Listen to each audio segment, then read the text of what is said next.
ஒவ்வொரு விசுவாசியும் நீதிமான்கள் ஆக்கப்பட்டிருக்கிறார்கள். இது தெரியுமா உங்களுக்கு? இதை பற்றி தான் இன்னைக்கு பார்க்க போகிறோம்.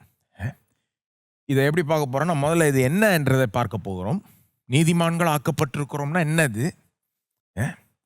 ரெண்டாவது, இது எப்படி நமக்கு கிடைச்சிருக்கு, எப்படி நீதிமான்கள் ஆக்கப்பட்டோம், எப்படி நமக்கு கிடைச்சிருக்கு, அதை பார்க்க போகிறோம். மூன்றாவது, இதன் மூலமாக நமக்கு கிடைக்கிற பலன்கள், இதன் மூலமாக எப்படி வாழ்க்கையில் பயனடைகிறோம். நீதிமான் ஆக்கப்படுறது பாவ மன்னிப்பை காட்டிலும் மிக சிறந்தது. இது தேவனுக்கு முன்பாக நம்மளை முழுமையாய் தகுதிப்படுத்துகிற ஒன்று. இது கிறிஸ்துவுடைய நீதியை நமக்கு கொடுக்குது. அதுதான் இந்த நீதிமான் ஆக்கப்படுறது. இது எப்படி நாம் பெற்றுக்கொண்டோம்? இலவசமாய் பெற்றுக்கொண்டோம். அவருடைய கிருபையினால பெற்றுக்கொண்டோம். இயேசு கிறிஸ்துனால உண்டாகிற மீட்பினால பெற்றுக்கொண்டோம்.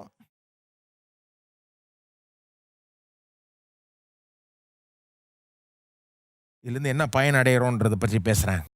இதுலேருந்து இருக்கிறதுலே மிகப்பெரிய பயன் என்னன்னா, தேவன் நம்மளை முழுமையாய் ஏற்றுக்கொண்டு வரவேற்று பாராட்டி அரவணைக்கிறார். இது பயங்கரம் பெரிய பயன். எல்லாத்துக்காட்டிலும் இதுதான் பெருசு. பாருங்க, தேவன் நம்மளை ஏற்றுக்கொண்டு நம்மளை பாராட்டுகிறார். இந்த பாராட்டு என்பது ஒரு சின்ன காரியமா தோன்றினாலும் இது ரொம்ப பெரிய விஷயம். பாருங்க, அதாவது ஒரு பிள்ளைக்கு பெரிய சந்தோஷத்தை தருது என்னது? அவங்க அப்பாவோ அம்மாவோ அவனை பிள்ளைய பார்த்து நல்லா பண்ணிட்டேன், சூப்பர் அப்படின்னு சொல்றது. அந்த பிள்ளைக்கு அந்த முகமே அப்படியே பார்த்தீங்கன்னா சிரிப்பு வந்துடும், ஒரு சந்தோஷம் வந்துடும், ஒரு உற்சாகம் வந்துடும். அந்த பிள்ளையினுடைய இதே மாறிடும். அன்னைக்கு மூடே, அந்த நாளே நல்லா ஆயிடும். அந்த பிள்ளைக்கு அவங்க அப்பா அம்மாட்டிருந்து ஒரு பாராட்டுதல், ஒரு நல்ல வார்த்தை வந்தா போதும். ஒரு பாஸ் தன்னுடைய எம்ப்ளாயியை பார்த்து நல்லா செஞ்சிட்ட அப்படின்னா அன்னைக்கு அவங்களுடைய ஜாப் சாட்டிஸ்ஃபேக்ஷன் எங்கேயோ இருக்கும். அந்த ஒரு நல்ல வார்த்தை அவங்கள அந்த அளவுக்கு திருப்திப்படுத்தும். நம்ம ஊரில் சில நேரம் சொல்லாமல் இருப்போம், பரவாயில்ல செய்யட்டும், ரொம்ப சொன்னால் ரொம்ப தலைக்கு மேலே ஏறிடுவான்ற மாதிரி நினச்சிப்போம். பாருங்க, அந்த பாராட்டுதலை வித்ஹோல்ட் பண்ணுவோம். ஆனால் அதை நம்ம புரியுறதில்ல. பாராட்டுனா இன்னும் நல்லா செய்வாங்கன்றத புரிஞ்சுக்கிறது இல்லை. நான் பேசுகிறது தேவாதி தேவன், பாஸ் கிடையாது, வெறும் அப்பா அம்மா கிடையாது. தேவாதி தேவன் நம்மளை பார்த்து முகத்தை பிரகாசிக்க பண்ணுகிறார், நம்மளை வரவேற்கிறார், நம்மளை பாராட்டுகிறார். நீ நீதிமான், நீ நீதிமான், நீ ஒரு பாவி கிடையாது, நீ ஒரு நீதிமான். கிறிஸ்துடைய நீதியை தான் நான் காண்கிறேன் முன்னில்லை அப்படின்னு தேவன் சொல்லுகிறாருங்க. உங்களை பார்த்து உங்களை பார்த்து பரிதபிக்கல, வெறும் உங்கள்கிட்ட இரக்கம் காமிக்கணுன்றது மட்டும் இல்லை. அவர்கிட்ட உங்களை பார்த்து பிரியப்படுகிறார், உங்களை அப்ரூவ் பண்ணுகிறார். He validates and approves you. உங்களை பாராட்டுகிறார். நீங்க செஞ்சதுனால கிடையாது, நீங்க நல்லா இருந்ததுனால கிடையாது, நீங்க இயேசுவை நம்பின அந்த ஒரு காரியத்தினால உங்களை பாராட்டுகிறார். நான் சொல்லுகிறேன், இதை ஏற்றுக்கொள்ளுங்கள். இது அவருடைய கிருபையின் ஐஸ்வர்யங்க. இது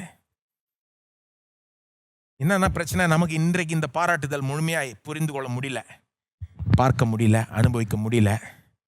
ஆனால் ஒரு நாள் வரும் நித்தியத்தில், அந்த நியாய தீர்ப்புக்கு அப்புறம் நித்தியத்தில் புதிய வானம் புதிய பூமியில், அன்றைக்கு இது உங்களுக்கு நல்லாவே புரியும். இன்னைக்கு புரியாதது அளவில் அன்னைக்கு புரியும். பாருங்க, அன்னைக்கு உங்களுக்கு அந்த ஒரு பர்ஃபெக்டான அப்ரூவலும் அப்ரிசியேஷனும் கிடைக்கும் தேவனிடத்திலிருந்து. தேவாதி தேவன், ராஜாதி ராஜா, கர்த்தாதி கர்த்தா உங்களை பார்த்து வா, என் பிரசன்னத்துக்குள்ள வா அப்படின்னு வரவேற்பார், உங்களை பாராட்டுவார். அன்றைக்கு உங்களுக்கு தெரியும் எந்த அளவுக்கு உங்கள் மேல் அவர் பிரியப்படுகிறார் என்பதை நீங்கள் அறிவீர்கள். அது உங்களுக்கு மாபெரும் ஒரு சந்தோஷத்தை தரும். ஆனால் அன்றைக்கு வரப்போகிற அந்த பெரிய காரியம் இன்றைக்கே முன்ரூசியாக நீங்கள் அனுபவிக்கலாம். இந்த சத்தியத்தை நீங்கள் தியானிக்க. இப்போ முதல்ல அதுதான் பெரிய ஆசீர்வாதம். ரெண்டாவது பயன், வாழ்க்கையில் இது உங்களை ஸ்டெடியாக்கும். வாழ்க்கையில் இது உங்களை ஸ்டெடியாக்கும். தேவனோட உங்களுக்கு இருக்கிற உறவில் உங்களை ஸ்டெடியாக்கும், மற்றவர்களோட நீங்கள் தொடர்பு கொள்றதுலையும் ஸ்டெடியாக்கும். என்ன அர்த்தத்தில் சொல்கிறேன்? அதாவது பலர் பார்த்தீங்கன்னா தேவனோட இருக்கிற உறவு விசுவாசிகளே எடுத்துக்கிட்டிங்கன்னா அவங்க ஒரு ஸ்டெடியாகவே இல்லை. அதாவது சில நேரம் தேவனை பற்றி, தேவன் தங்களை ஏற்றுக்கொள்கிறாங்கன்ற ஒரு நிச்சயம் இருக்கும், தேவன் தங்களை அன்பு கூறுகிறார்கள், பிரியப்படுகிறார்கள், எல்லாம் நிச்சயம் இருக்கும். சில நாள் பார்த்தீங்கன்னா அப்படியே சந்தேகத்தில் இருப்பாங்க, பயத்தில் இருப்பாங்க. அப்போது நிச்சயம் சந்தேகம், பயம், நிச்சயம் இப்படி சைக்கிளாக போயிட்டே இருப்பாங்க. they live in cycles, they go in cycles. பலர் விசுவாசிகளுடைய வாழ்க்கையே இப்படி தான். பாவ மன்னிப்பை பெற்றுக்கொள்கிறாங்க, ஓகே இப்போ போய் நான் தேவன்கிட்ட வாழ்ந்து காமிக்கிறேன் பார் அப்படின்னு போவாங்க, திரும்ப புட்டுக்கும். ஆண்டவரே என் பாவத்தெல்லாம் மன்னியும் சுத்திகரியும் சொல்லிட்டு பாவ மன்னிப்பை பெற்றேன், இப்போ அவங்க மனசு என்னது, இப்போ போய் நான் தேவனுக்கு முன்பாக என்னையை தைரியப்படுத்திக்கணும்னு போய் முயற்சி எடுக்கிறாங்க. முடியாது. திரும்ப திரும்ப இந்த மன்னிப்பு, நிச்சயம், சந்தேகம், மன்னிப்பு, நிச்சயம், இப்படியே போயிட்டு இருப்பாங்க. தேவன் நீங்க இப்படி வாழணும்னு விரும்பவே இல்லைங்க. ஒரு விசுவாசி இப்படி இருக்கணும்ன்றது தேவனுடைய விருப்பமே கிடையாது. அதனாலதான் நம்மளை நீதிமான்கள் ஆக்கி இருக்கிறார். ஏன் தேவன் ஒரு காரியத்தை நீங்க புரிஞ்சுக்கணும்னு விரும்புகிறார். வாழ்க்கையில உங்களுக்கு எப்படி இருந்தாலும், நீங்க எப்படி என்ன செஞ்சீங்கனாலும், நீங்க எவ்வளவு பெரிய பாவம் செஞ்சீங்கனாலும் கிறிஸ்துவுக்குள் நீங்க நீதிமான் தான். ஒரு உண்மையான விசுவாசியை பற்றி பேசுகிறேன், சும்மா எல்லாரையும் பற்றி பேசல. நான் கிறிஸ்துவுக்குள் ஒரு உண்மையான விசுவாசி எப்பொழுதும் நீதிமான், மாற்றமே கிடையாது, இப்பொழுதும் எப்பொழுதும் நித்திய முறைக்கும். இதை நம்ம புரிஞ்சுக்கணும், நம்ம உறுதியாக அதில் நிற்கணும்னு தேவன் விரும்புகிறார். இதை நீங்கள் புரிஞ்சு ஏற்றுக்கொண்டு உறுதியாக என்னங்கன்னா உங்களை ஸ்டெடி ஆகிடும், ஆளை ஸ்டெடி ஆகிடும். பாருங்க, பாவம் செஞ்சா கூட ஒரு காரியத்தை புரிஞ்சுப்பீங்க, நீங்க தேவனுடைய பார்வையில் நான் இன்னும் நீதிமானதான் தான் இருக்கிறேன். அது உங்களை இன்னும் கேட்டா இன்னும் இந்த பாவத்தை விட்டு விட்டு மன்னிப்பு கேட்டு அறிக்கை செஞ்சு இருந்து வெளியே வந்து வேற விதமா வாழ வைக்கும். எது? தேவனுடைய பார்வையில இன்னும் கூட நீதிமானாதான் என்ன கருதுகிறார். அந்த அறிவு, தேவன் என்ன தள்ளி போடவில்லை, என்ன புறக்கணிக்கவில்லை, என்ன ரிஜெக்ட் பண்ணவில்லை அப்படின்ற அறிவு உங்களை இன்னும் சீக்கிரமா மனம் திரும்ப வைக்கும். உங்களை இன்னும் நல்லா பாவத்தை அறிக்கை பண்ண வைக்கும், மனம் திரும்ப வைக்கும், திரும்ப தேவனிடத்துல போக வைக்கும், அவருக்காக வாழ வைக்குங்க. எப்படி வேணா வாழ்ந்துக்கோங்கன்னு நான் சொல்ல வரல. என்ன சொல்ல வரேன், இந்த மன்னிப்பு, நிச்சயம், சந்தேகம், பயம், மன்னிப்பு, இப்படி இந்த சைக்கிளில் போயிட்டு இருக்கக்கூடாது. வாழ்க்கை ஸ்டெடி ஆகணும். நாம் தேவனோட வைத்திருக்கிற அந்த உறவுல ஒரு ஸ்டெடினஸ் வரணும். பாருங்க, இது எப்படி வரணும்னா, ஒரு முக்கியமான சத்தியம் இந்த சத்தியம் நான் சொல்றேன் பாருங்க. உங்களுடைய on your worst day you are still fully accepted by God in Christ because you are still righteous in Christ. உங்களுடைய மிக மோசமான நாள்ல தேவன் உங்களை முழுமையாய் கிறிஸ்துவுக்குள் ஏற்றுக்கொள்கிறார். ஏன்னா அவருக்குள் நீங்க முழுமையாய் நீதிமான்களாய் இருக்கிறீர்கள். நம்ம ரெடியா? நம்ம ரெடி இல்லைன்னா இந்த சத்தியத்தை புரிஞ்சுக்கலன்னு அர்த்தம். திரும்ப சொல்றேன், நீங்க மோசமாக பாவம் செய்யுங்கன்னு சொல்ல வரல, திரும்ப திரும்ப சொல்ல வேண்டியதா இருக்கு. ஏன்னா தப்பா ஏதாவது புரிஞ்சுக்குவாங்க ஜனங்க. மற்றவர்களோட இருக்கிற உறவு, அதுலயும் ஒரு ஸ்டெடினஸ் கொண்டு வரும் பாருங்க. தேவனுடைய நமக்கு இருக்கிற அந்த உறவுல ஸ்டெடி ஆக்கணும்ல. தேவன் நம்மளை எப்பவுமே ஏற்றுக்கொள்றாருன்ற அந்த ஒரு உறுதி, ஒரு நிலை கொண்டு இருக்கிற ஒரு அந்த ஸ்டெடினஸ். என்ன ஆனாலும் அவர் என்னை ஏற்றுக்கொள்றாரு, என்னை வரவேற்கிறாரு. ஏன்னா கிறிஸ்துவனுடைய நீதியை பார்க்கிறாரு, என்னுடைய நீதியை இல்லைன்றத புரிஞ்சுக்கிறோம். அது நம்மளை ஸ்டெடி ஆக்குது. மற்றவர்களோட நம்ம உறவு கொள்றது, தொடர்பு கொள்றதுலயும் நம்மளை ஸ்டெடி ஆக்குது. எப்படின்னு சொல்றேன் பாருங்க. அநேகர் பார்த்தீங்கன்னா மற்றவர்கள்ட்ட இருந்து இந்த பாராட்டுதல்ல எதிர்பார்ப்பாங்க. People seek approval from others. Approval is a big need. பாராட்டுதல்னா என்னங்க? ஒன்றும் இல்லைங்க, இந்த சோஷியல் மீடியாவில் லைக் பட்டன் மாதிரி. மற்றவங்க நம்மளை பிடிக்கணும், நம்ம செய்கிறது அவங்களுக்கு பிடிக்கணும், நம்ம ஃபோட்டோ பிடிக்கணும், நம்ம எல்லாமே பிடிக்கணும், நம்மளை பாராட்டணும், ஒரு நல்ல வார்த்தை சொல்லணும் அப்படின்ற ஒரு விருப்பம் நம்ம எல்லாருக்குமே இருக்கு.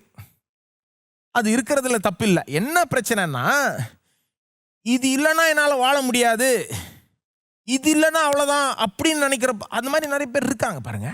அந்த அளவுக்கு அதை சார்ந்து இருக்கிறார்கள், மற்றவங்க பாராட்டுறதை சார்ந்து இருக்கிறாங்க. அதாவது இன்னொருத்தர் முகத்தை திருப்பிட்டு போயிட்டா, அவங்க என் முகத்தை கூட பார்க்கலங்க, என்னை அங்கீகரிக்க கூட இல்லைங்க அப்படின்னு நாளெல்லாம் அப்படியே படுத்து கிடப்பாங்க. ஒரு நல்ல வார்த்தை கூட சொல்லலைங்க, என்னை குற்றம் சாட்டிட்டாங்க, இப்படி சொல்லிட்டாங்க. அதாவது இன்னொருத்தருடைய பாராட்டுதல் நம்மளை அந்த அளவுக்கு தூக்கி பறக்க செய்துனா, அல்லது இன்னொருத்தருடைய குற்றஞ்சாட்டு, தப்பு கண்டுபிடிக்கிறது, ஒருத்தர் நம்மளை பார்த்து தப்பு கண்டுபிடிக்கிறாங்கன்னு வைங்க, அவங்க தப்பு கண்டுபிடிக்கிறது நம்மளை அந்த அளவுக்கு நொறுக்குதுன்னா, ரெண்டு விதம், ரெண்டுமே தவறு. இன்னொருத்தருடைய பாராட்டுதல் நம்மளை அந்த அளவுக்கு தூக்கி பறக்க செய்து, அல்லது இன்னொருத்தருடைய குற்றஞ்சாட்டுதல் நம்மளை அந்த அளவுக்கு நொறுக்குதுன்னா என்ன அர்த்தம்னா, நாம ரொம்ப அதிகமாக அவங்களுடைய அப்ரூவலை சார்ந்து வாழுகிறோம், அவங்களுடைய பாராட்டுதலை சார்ந்து வாழுகிறோம். தவறான விதம், வாழுகிற விதம் தவறு பாருங்க. அது மற்றவர்களுடைய லைக்ஸை சார்ந்து வாழுவது.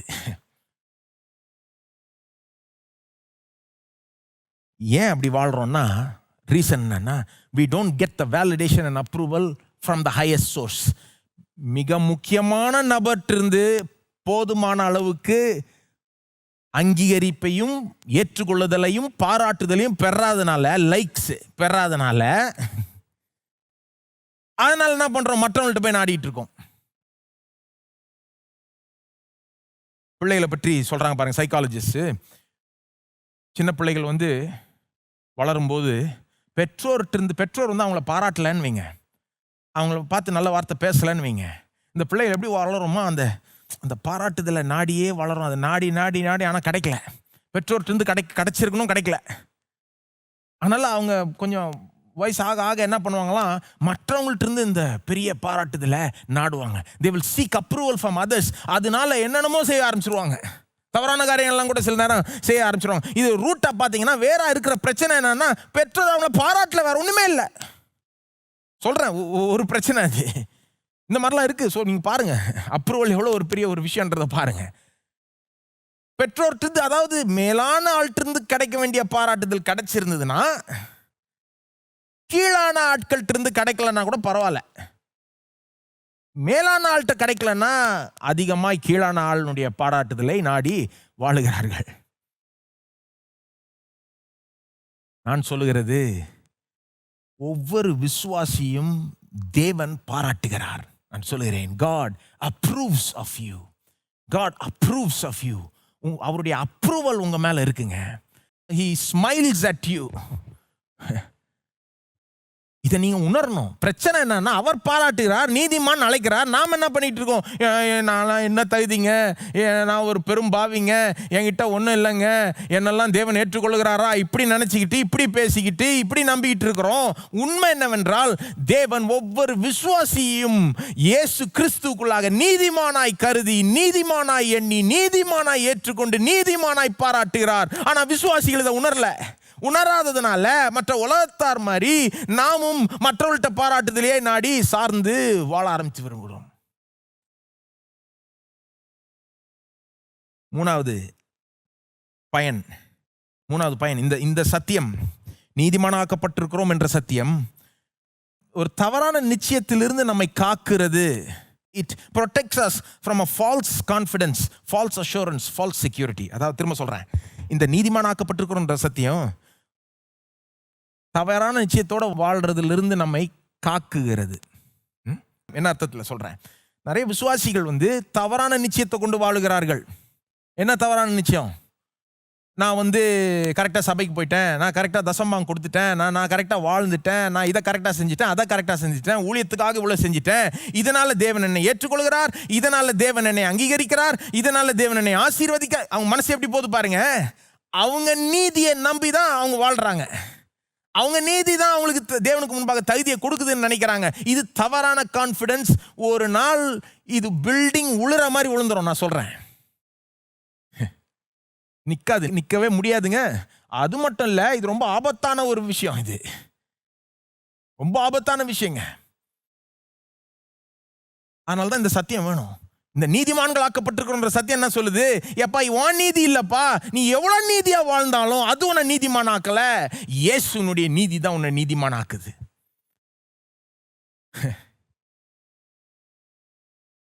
பிலிப்பியர் 3:9 சொல்றார் பவுல், என்னுடைய நீதியில நான் அப்படியே காணப்படக்கூடாது, கடைசியில கிறிஸ்துவிலிருந்து வர அந்த நீதியை தான் சார்ந்து நான் இருக்க வேண்டும் என்று சொல்லுகிறார். கலாத்தியர் 2:21 பவுல் சொல்லுகிறார், நியாயப்பிரமாணத்தின் மூலமாக நீதி வரும் என்றால் கிறிஸ்து மரித்ததே வீண். விசுவாசிகளை பார்த்து சொல்றாரு, விசுவாசிகளே நீங்க ஏதோ இப்படி செஞ்சு நீங்க நீதிமானா ஏற்றுக்கொள்ளப்படலாம்னு நினைச்சீங்கன்னா அப்ப கிறிஸ்து மரித்ததே வீண். ரோமர் 5:17 இது இன்னொரு பயன் சொல்லலாம். அல்லாமலும் ஒருவனுடைய மீறுதலினாலே அந்த ஒருவன் மூலமாய் மரணம் ஆண்டு கொண்டிருக்க கிருபையின் பரிபூர்ணத்தையும் நீதியாகிய ஈவின் பரிபூர்ணத்தையும் பெறுகிறவர்கள் இயேசு கிறிஸ்து எனும் ஒருவராலே ஜீவனை அடைந்து ஆளுவார்கள் என்பது அதிக நிச்சயமாமே. நீதியாகிய ஈவின் பரிபூர்ணத்தை பெறுகிறவர்கள், வார்த்தைகள் நல்லா கவனிங்க. நீதியாகிய ஈவின் பரிபூர்ணத்தை பெறுகிறவர்கள் ஒவ்வொரு விசுவாசியும் பெற்றிருக்கிறார்கள்.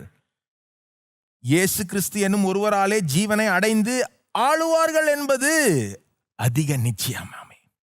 நான் சொல்றேன், இந்த சத்தியத்தை நீங்க கவனியுங்க, இதை தியானியுங்கள், இதை ஏற்றுக்கொள்ளுங்கள், இதற்கு கீழாக பணியுங்கள். ஆமா ஆண்டவரே, எனக்கு புரியல, நான் எப்படி நீதிமான், எப்படி எல்லாம் தகுதி எனக்கு இருக்குன்னு எனக்கு முழுமையா புரியல, ஆனாலும் நீர் சொல்லுகிறபடினால் உம்முடைய வார்த்தைக்கு முன்பாக நான் பணிகிறேன்,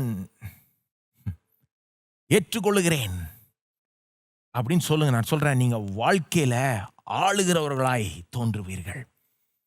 இப்பவும் எப்பவும் நித்தியத்திலையும் ஆளுகிறவர்களாய் இருப்பீர்கள்.